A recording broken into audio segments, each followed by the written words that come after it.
महाराष्ट्र में लोकशाही खत्म हो चुकी है, लोकशाही नहीं रही है। मैंने परली विधानसभा का फॉर्म भरा था इसलिए कि वहाँ की गुंडागर्दी, लोगों पे हो रहा है अन्याय और अत्याचार, इसके खिलाफ मैंने आवाज उठाई थी। अकेली महिला, किसी का सपोर्ट ना होते हुए, कोई बड़ा पक्ष ना होते हुए मेरे पीछे, कोई भी बड़ा व्यक्ति ना होते हुए, ना मेरे पास पैसा था ना कुछ था, फिर भी मैं लड़ रही थी। जनता पे विश्वास है मुझे कि जनता मुझे जिता के देगी और इसलिए मैंने परली और भीड़ में फॉर्म भरा था। मेरा राक्षस पति, जिसको मैंने 25 साल 26 साल अपना खून पिलाया, एक औरत अपना अस्तित्व खो के अपने पति का अस्तित्व बनाती है, पर वही पति नाश का बेटा सत्यानाश जाएगी तेरी धनंजय मुंडे। तूने मेरा आज पर्चा अवैध नहीं करवाया है, तूने आज तेरी हार लिख दी है। तू एक औरत से डर गया है, ये इतिहास गवाह है।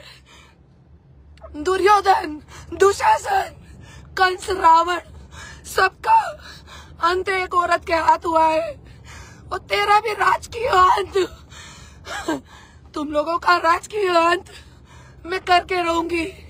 मैं चुप नहीं बैठूंगी, इतना तू ध्यान रख।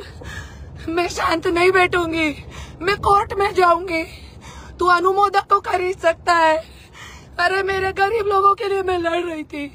मैं भी चाहती तो अपने बम्बई में ऐशो आराम की जिंदगी जी सकती थी। 5 तारीख को मेरी बच्ची का बर्थडे था, मैं नहीं गई क्योंकि मेरे पास कार्यकर्ता कम है। दशहरे पे नहीं गई, कल धनतेरस था नहीं गई, दिवाली पे भी नहीं जाऊंगी। पर लोकशाही खत्म हो चुकी है।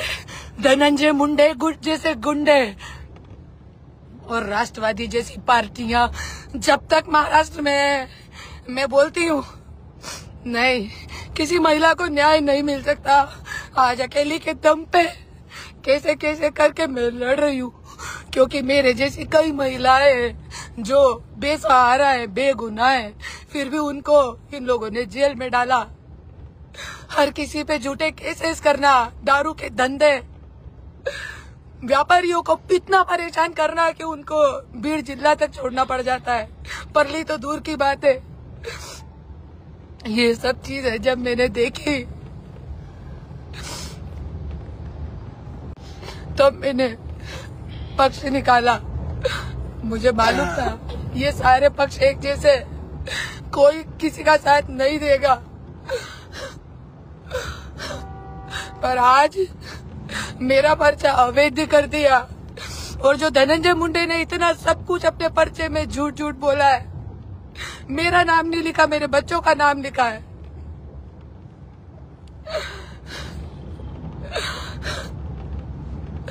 लोकशाही खत्म हो चुकी है। महाराष्ट्र में ये छत्रपति शिवाजी महाराज का महाराष्ट्र नहीं रहा, ये बाबा साहेब अम्बेडकर का महाराष्ट्र नहीं रहा। यहाँ पे सरेआम पंकजा मुंडे बोलती है अपने समाज के बच्चों को कोयता घिस के रखो। अरे बाबा साहेब अम्बेडकर ने हमें पेंसिल दी है, पेन दिया।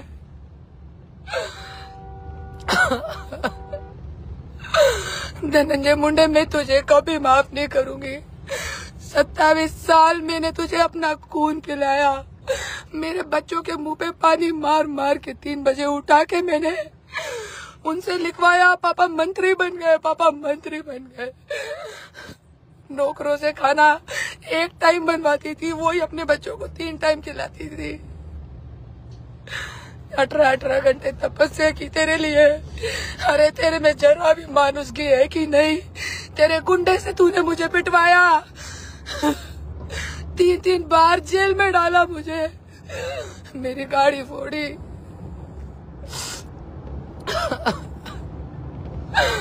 धनंजय मुंडे, तेरी राजनीति खत्म होगी अब।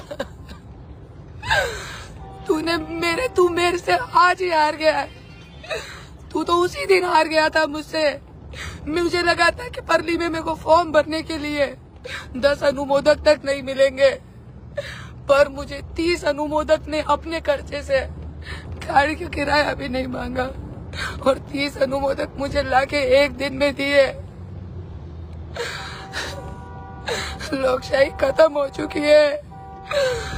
जाति पाति का राजकारण, समाज का राजकारण,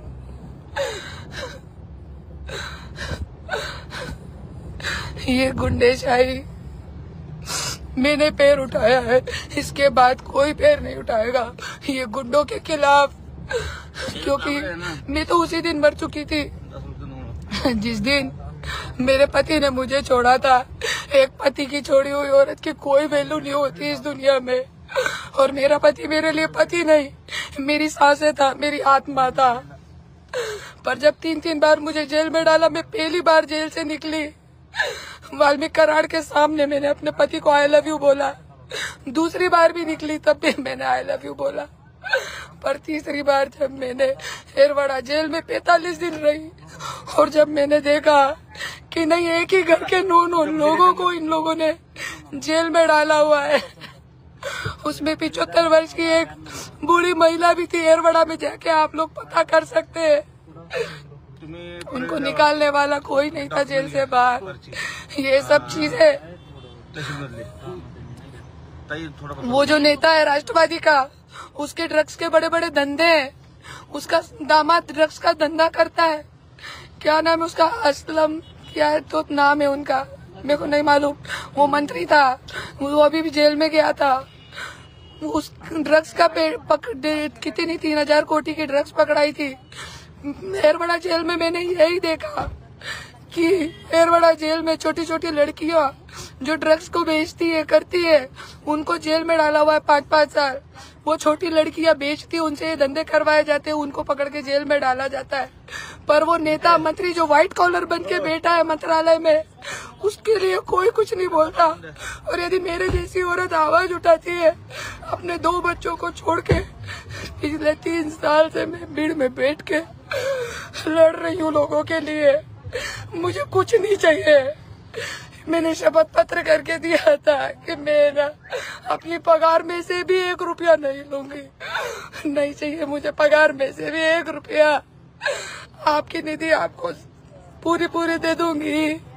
कुछ मुझे अच्छा करना था महाराष्ट्र का, इसके लिए मैंने परली में फॉर्म भरा था। धनंजय मुंडे, तू हारेगा और हारेगा। तूने ठीक है मेरा पर्चा अवैध करवाया ना, मैं इसके खिलाफ कोर्ट तक जाऊंगी, और जो उम्मीदवार मुझे अच्छा लगेगा मैं दर जाके दरवाजे जाके अपक्ष उम्मीदवार को जिताऊंगी। इतना तू ध्यान रख, तू मुझे हरा सकता है पर लोकशाही को नहीं, जनता को नहीं हरा सकता तू।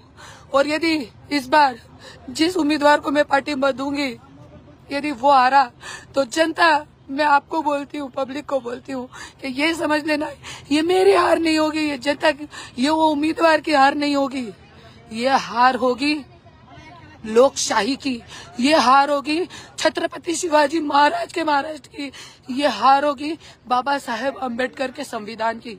बस मुझे इतना ही कहना है, बाकी और कुछ नहीं। मैं जितने दिन जिंदा हूँ, ठीक है, यदि मैं मर गई तो मेरे कार्यकर्ता जो हैं, मेरे बच्चों को मेरे पार्टी का उम्मीदवार अध्यक्ष मत बनाना। मेरा जो पक्ष का अध्यक्ष था, जो गायकवाड़ जी हैं, मेरे साथ दिन रात काम कर रहे हैं, रघुनाथ गायकवाड़, नवनाथ अरे भाऊ, इन लोगों को, महेश गित्ते, ये लोगों को, महेश गित्ते, रघुनाथ गायकवाड़, नवनाथ हरे, ये सब लोगों को मेरे पक्ष की अध्यक्षता दे देना। और मेरे पक्ष के, 1 मिनट चुप रहो ना, मेरे पक्ष के जो उत्तराधिकारी रहेंगे, स्वराज्य शक्ति सेना, जिसको एक अकेली महिला ने तिल करके बढ़ाया है, उसके उत्तराधिकारी ये लोग ही रहेंगे। और शकीला ताई, शर्मिला शेलके ताई, ये सब लोग मेरे पक्ष के उत्तराधिकारी रहेंगे। यदि मुझे कुछ हो गया तो उसका जिम्मेदार धनंजय मुंडे और गुंडा गैंग होगी उसकी, जिनका उल्लेख मैंने कोर्ट कचहरी में किया हुआ है।